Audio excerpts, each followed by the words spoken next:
Thank you. If you could draw out your life path, what would it look like? Would it look like a straight line from beginning to end, with every ending flowing into a natural new beginning?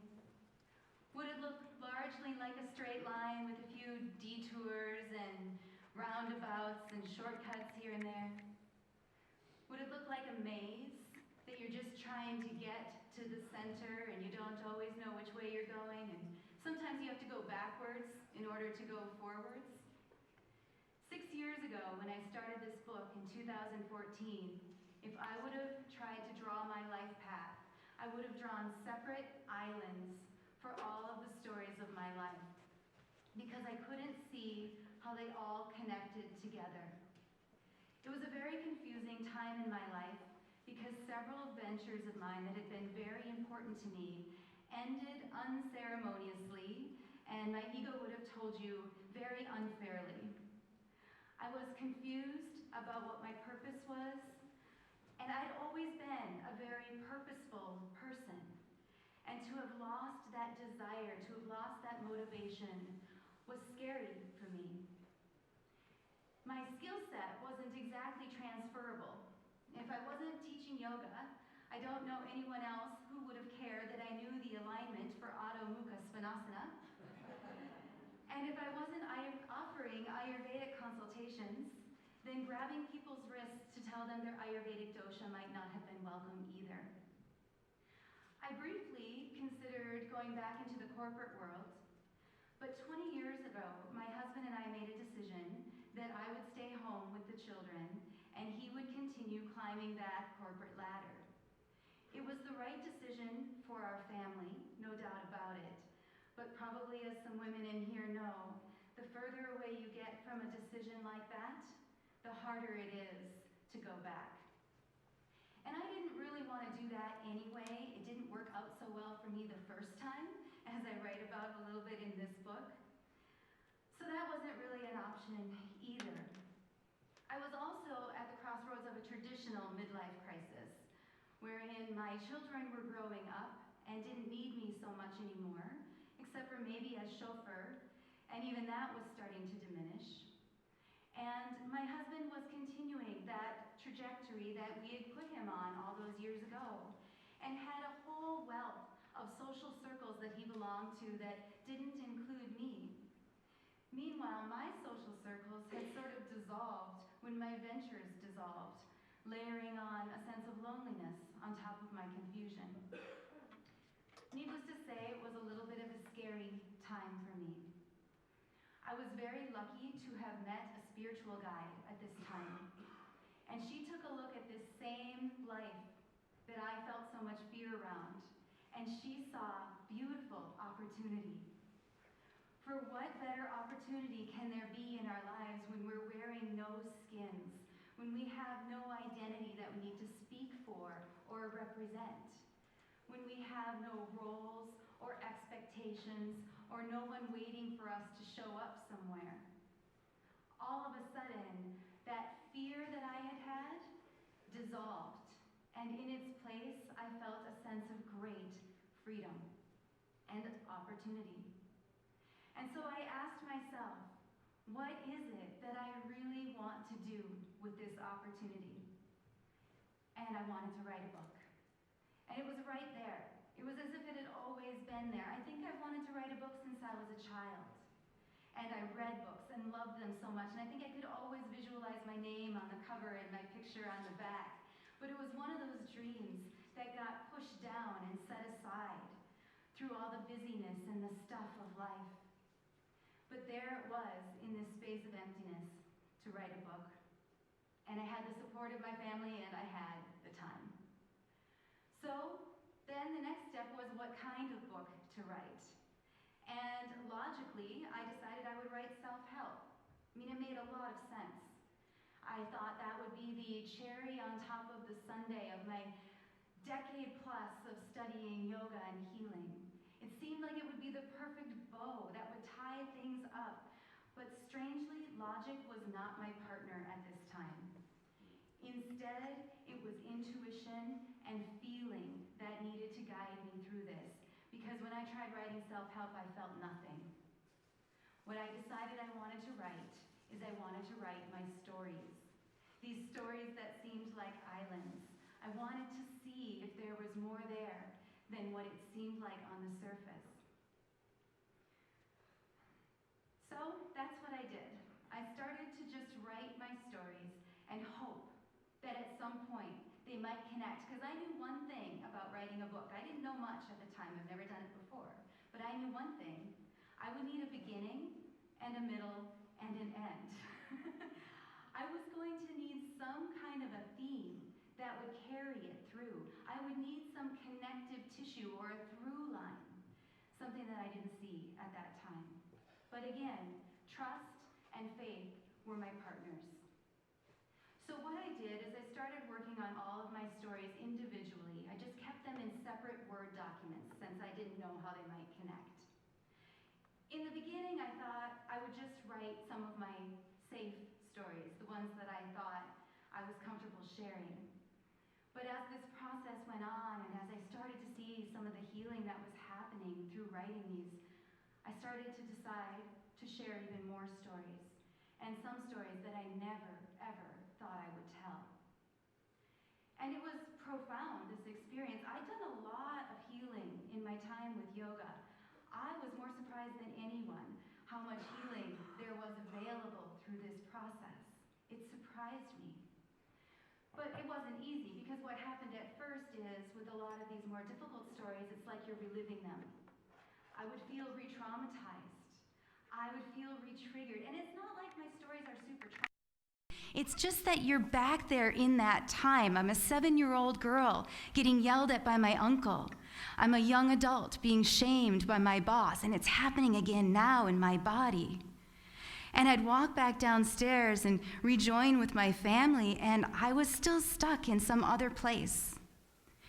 And maybe if I hadn't done yoga, I wouldn't have known that you have to feel it to heal it. And maybe I would have stopped, but I kept going. And I kept rewriting and rewriting and rewriting. And if there are any writers in here, you know that that's the process. And eventually what happened is that my stories began to feel less individual and personal and more collective and universal. And the feelings that were so strong inside me as I wrote them initially were no longer there. And pretty soon they lived in the story instead. And I began to feel free, and they could no longer trigger me. They cannot trigger me anymore. And as that happened then, as the stories lived out here and I was here, I gained great perspective.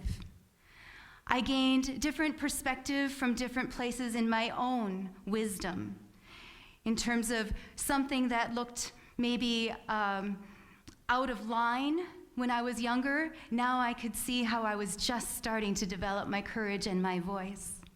It was amazing to gain that kind of perspective. I also was able to gain the perspective of other people in the stories. And I will tell you, that was interesting, because there were some stories that I was pretty darn sure I was the victim.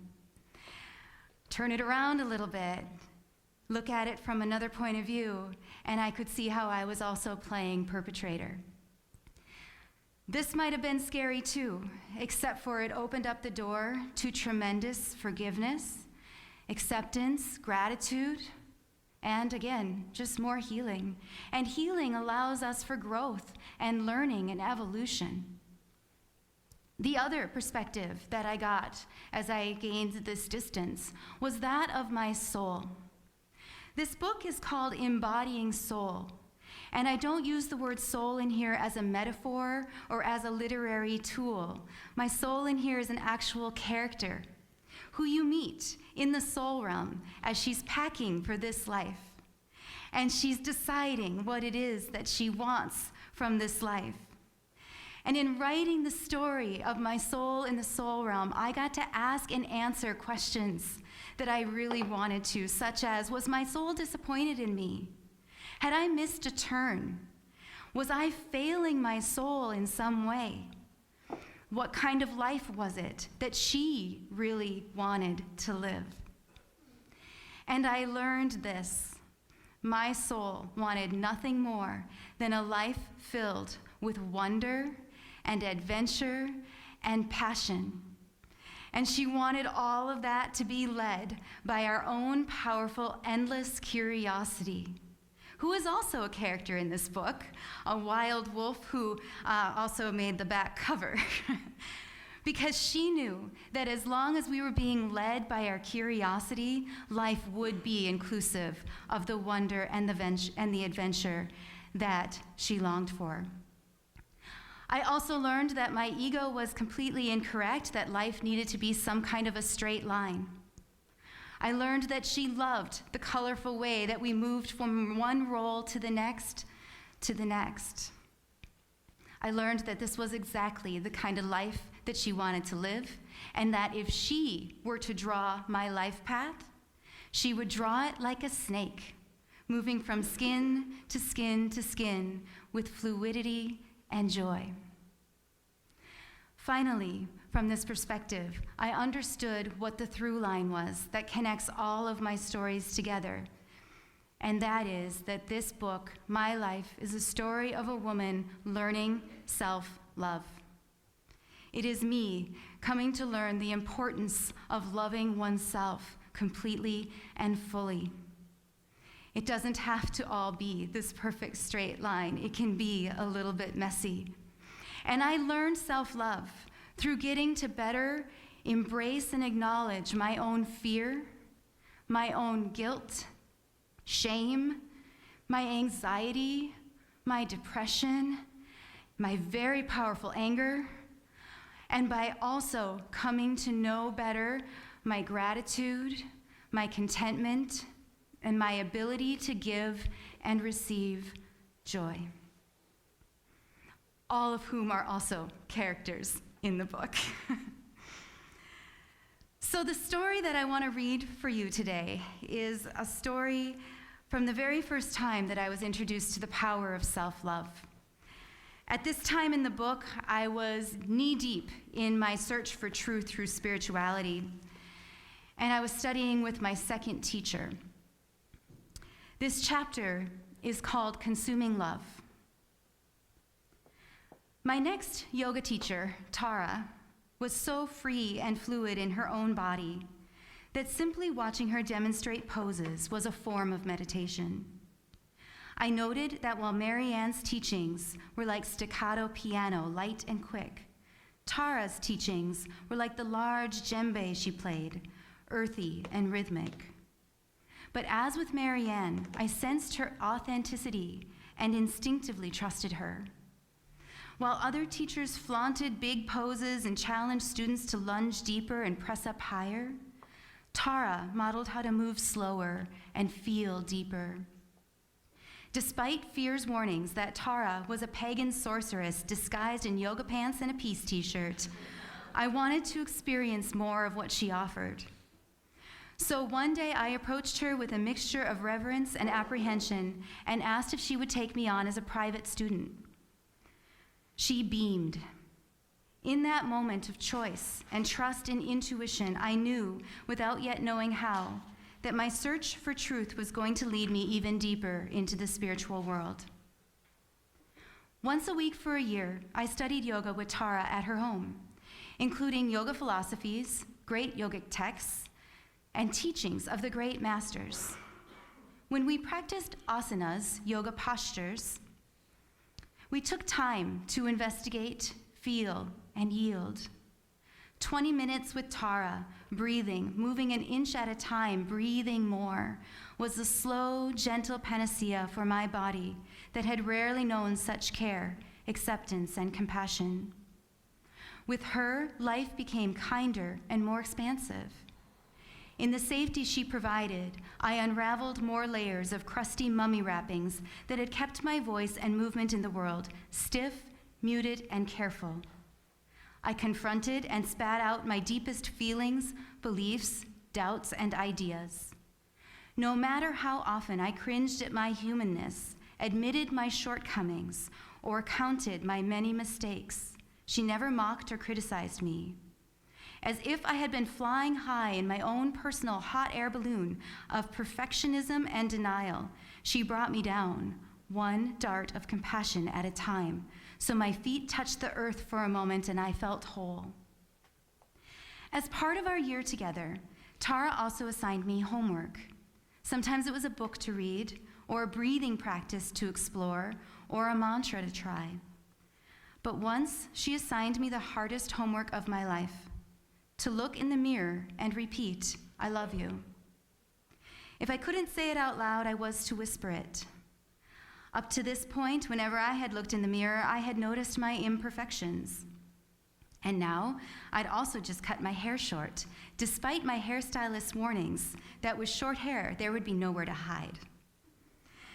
After Tara had first given me the assignment to look at myself in the mirror and express love, I walked into the bathroom, slowly looked up, and wondered what to do next, since the only times I'd looked at myself in the mirror were when I was doing something, like putting on makeup or fixing my hair.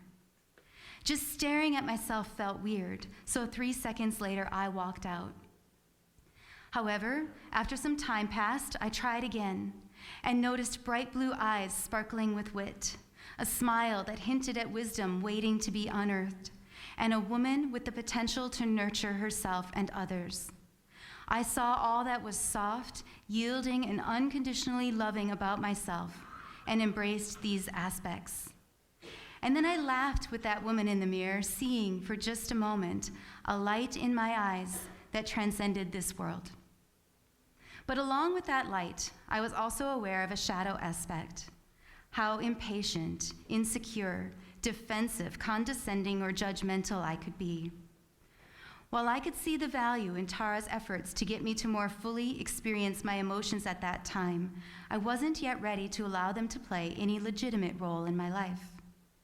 Plus, I still remained at least somewhat in solidarity with depression, who had taught me that the world was an ugly, unjust place where only pain and rejection await. So if I could not trust the world to be a safe place where I could live in love and peace, I could not trust my body to be a safe place to live either.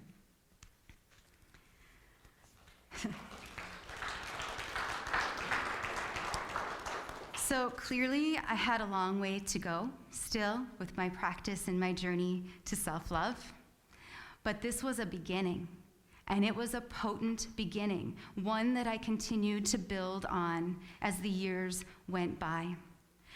Because I do believe through my own story how powerful the practice of self-love is. I do believe that self-love is the antidote we need in this world today, with all the fear and the anger and the hatred and the division. And if that seems like an overstatement, then I ask you for just a moment to close your eyes and visualize a world where every man, woman, and child loved themselves, accepted themselves, believed in their worth and their value. And then they taught that to their children, just as importantly as they taught their children hard work and tell the truth. And they paid that forward generation after generation after generation.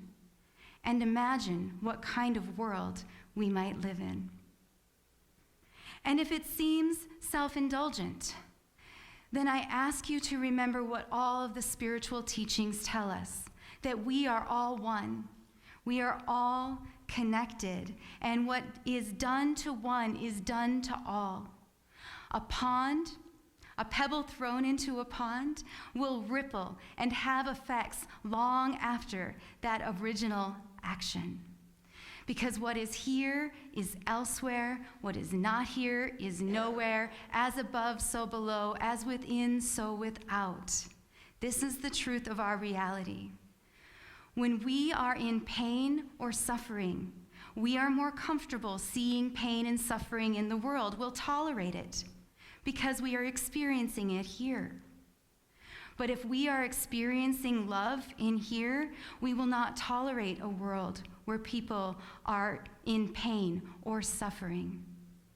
When we are hurting, we will be comfortable seeing other people hurting, but not if we are moving into healing. So this is the power of self self-love. It is an active, powerful practice.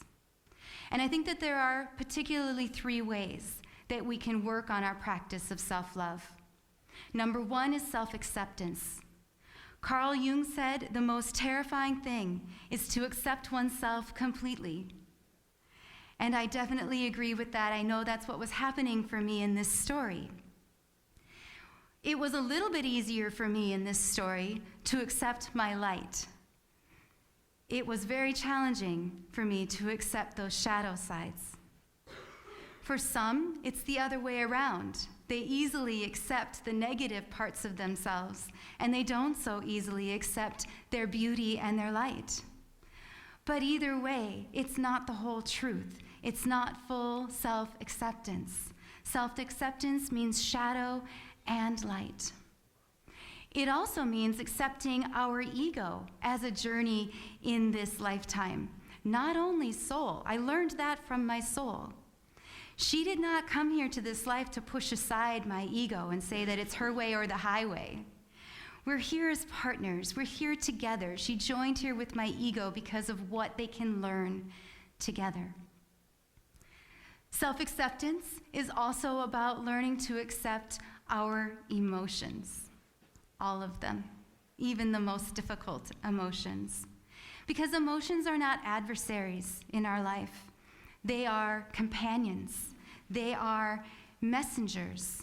They are truth tellers. And so if we ignore our emotions, we are ignoring a very valuable form of information. If we ignore our fear, then we are ignoring this most ancient emotion, this emotion that has kept human beings safe since the beginning of time, with the fight-flight pattern of keeping us safe and helping us flee from predators when we need to. If we ignore our fear, then we might not listen when it says, don't take that job, don't go on that date, don't walk down that street. Fear has street smarts. He's been around forever. He knows what's going on. We can listen to that a little bit. At the same time, fear is most afraid of change. And we know in our wisdom that we need to sometimes move into discomfort and change in order to grow. So sometimes we have to move on, even with our fear, into some change or some discomfort. My oldest daughter is 19 years old and in her 2nd year at the University of Minnesota. And it feels like almost every week she is calling me with something new that she has to do that's scary, that's asking her to change or put herself out there in some way. It's an interview, or it's an audition, or she's got to stand up and speak, or she's got to present herself somehow. And we talk about her fear, and we don't try to say, be fearless, so we don't try to beat up her fear. We say, you have fear. But you know what? We've got a little mantra for her. Her name is Cameron, and I say, Cameron does hard things. And I know it kind of sounds like a mantra you might give a 5-year-old, but I think she loves it. I think every time she's sitting there waiting for her interview, waiting for her turn, she's saying to herself, Cameron does hard things. She's not denying her fear. She's going forward with it. If we deny our guilt, then we are denying this emotion that is very much connected with our internal set of right and wrong, our inner compass. Guilt comes because maybe we didn't say something with the best skill, or because we did something wrong, or because we hurt somebody intentionally or not. Guilt is a companion in this life to keep us aligned with our integrity. There are some places in this life where we are encouraged to override our guilt in purpose of money or fame or notoriety. And the more you run over your own guilt, the harder it will be to ever find your core alignment again. If we ignore anger, then we are ignoring a very, very important emotion. Anger is coming because it sees some kind of an injustice or unfairness in this world. Anger's like a fire. And just like fire in the natural world, it can bring people together in storytelling and warmth and companionship and friendship, or it can scatter people apart in division and fear. It simply depends on how we apply it. Like any emotion, once we become aware of it, now we can use it mindfully. Anger is mostly troublesome when it is unconscious and unacknowledged. As long as we see it for what it is, we can put that fire to good use in the world. It can bring clarity. It can break up stagnation. It can dissipate the cloudiness. That's the power of fire. MLK Jr. said the arc of the moral universe is long, but it bends towards justice. And I would say yes, but we do need to bring our anger along in this ride. We do need to be willing to see clearly. If we ignore our our anxiety and our depression, then we are ignoring this message of imbalance and maybe a wounded part of ourself.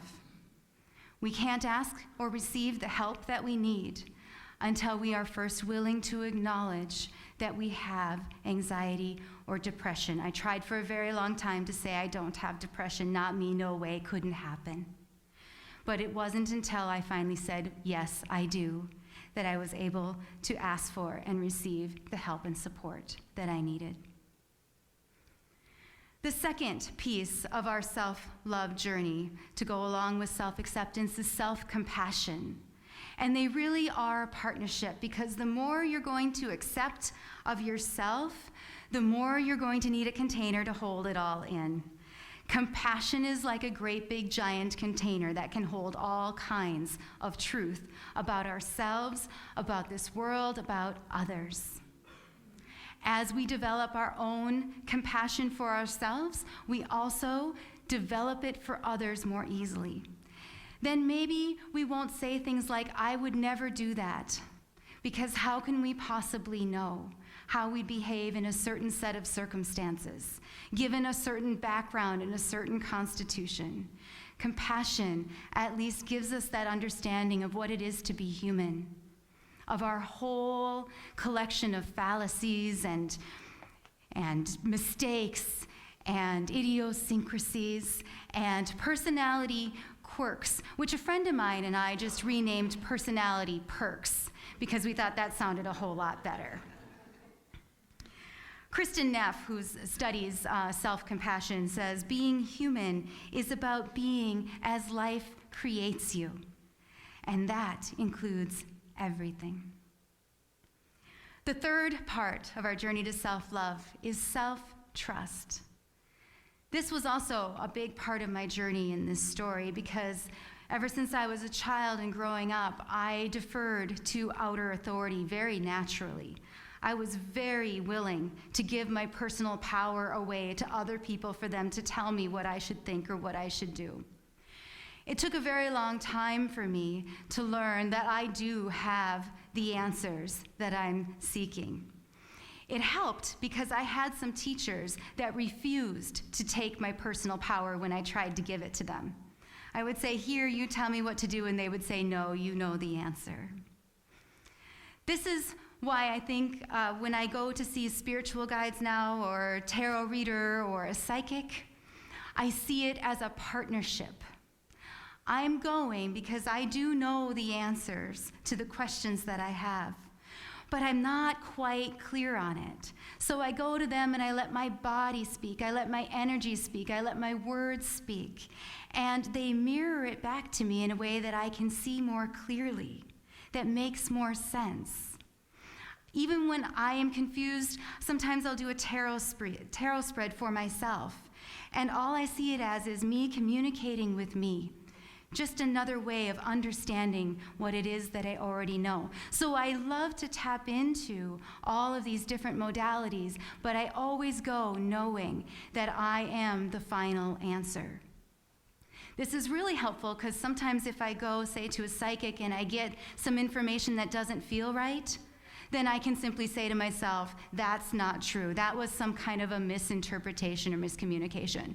These are the pieces that are true. This is what made sense to me. Have you ever walked away from those and you just say to yourself, I knew that. I knew that. Yeah, you did. You're the one that went there and told them about it. So these three pieces, self-trust, self-acceptance, self-compassion, moving into self-love, it's all a return to wholeness. The subtitle of my book is A Return to Wholeness. I did not call it a journey to wholeness for a very important reason, because I do know that we all know what it feels like to be whole. This is not something that is outside of us, out there. Wholeness is our essential being. It is our inherent being. We know what wholeness is, even if we have to go all the way back to childhood to remember it. Remember childhood? When you just expressed your emotions, when they came up, when you weren't hiding pieces of yourself away to try to fit in, when you just allowed yourself the freedom to play and be curious. That's who I was as a child. I was so curious, but my curiosity was one of the first things that I cut off in a desire to belong in this world. I started to believe that my questions were disruptive. I started to worry that it had already been asked and answered. I started to believe that my questions were a waste of time. But if we are belonging to people because we've cut off pieces of ourselves, then that's not true belonging. We have to first belong completely to ourselves before we can actually belong to others. And this is that return to wholeness. It's not easy, this journey of healing and growth and expansion. But if Cameron can do hard things, then I think we can also do hard things. I want to end with one final story, and this is another story of my time with my teacher, Tara. One of the things about writing a book is you write a lot of stories and then a whole bunch get cut. And some of them make you sad when they get cut. And this is one that did. One day she and I were walking in the park together, because sometimes that's how we practiced yoga. And I was going on and on about my stuff, my worries, my fears, my concerns, whatever was on my mind, my stuff. And she was listening compassionately, as she always did. And then suddenly, she threw her arm across me and she said, "Look." And I turned to look, and there was a deer standing right there.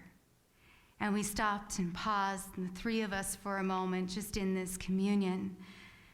And I could feel my heart beating, and I could feel my breath, and I just felt so alive in that beautiful moment.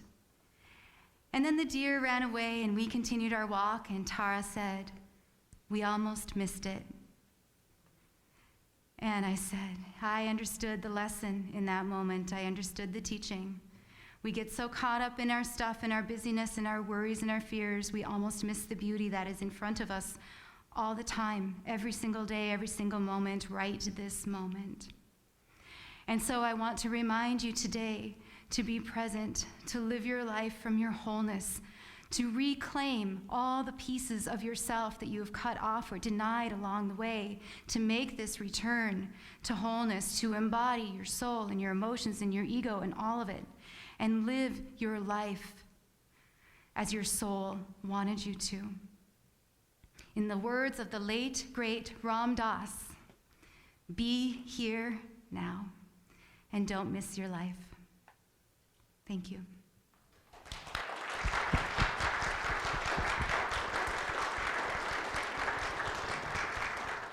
All right, let's just take a minute here and close your eyes, settle down, feel your feet on the earth. And imagine roots extending from the bottoms of your feet, reaching down into the layers of the earth. And imagine them descending down, down, down, winding and twisting on their journey to the center of the earth. And eventually let these roots grab hold right at the center and feel yourself click in to that support and that connection. And now let us draw up the nutrients from the earth, and particularly today, let's draw up love. Love from the earth up through those roots, up into our feet, and into our legs, and hips, and torso. Let that love flood into your heart, and let that love now move down into your right hand and send it into the person next to you. And allow yourself to receive love through your left hand. And let's just keep this going, this circle of love out the right hand, in the left, all sourced from Mother Earth. It is an infinite supply of love that we are sending and receiving.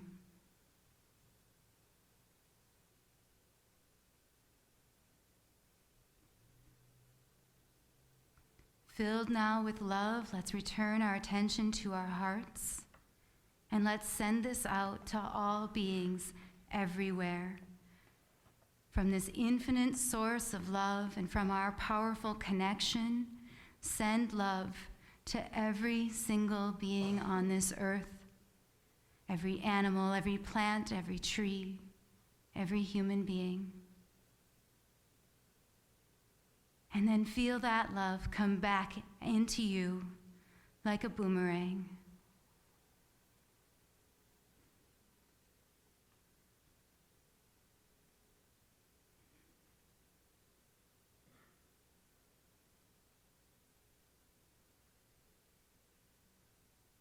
Now slowly relax and open your eyes.